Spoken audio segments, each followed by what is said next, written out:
Mədinədə verilən əzanla Məkkədə verilən əzan arasındakı fərq nədən ibarətdir?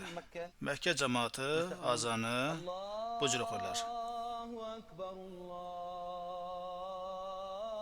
Allahu Ekber. Ra hərfini incə oxuyurlar. Tamamlayın. Eşhedü en la ilahe illallah. Eşhedü en la ilahe illallah.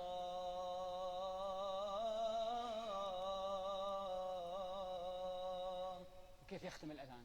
Azanı necə başa vururlar? Allahu Ekber, Allahu Ekber. La ilahe illallah. هذا الحجاز. Deməli, bu Hicaz bölgəsinin oxunuş tərzidir. Bəs Mədinədə necə oxuyurlar? Mədinədə çox vaxt işlədiyimiz və müəzzinlərdən dəfələrlə eşitdiyimiz bu cürdür. Onlar bayatı məqamı ilə oxuyurlar.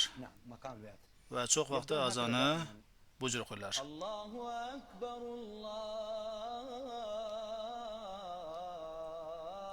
Allahu Ekber. Allahu Ekber,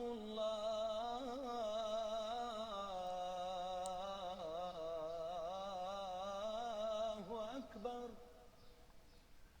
Eşhedü en la ilahe illallah. Bax, bu cür oxuyur və gözəl bayatı məqamı ilə başa vururlar.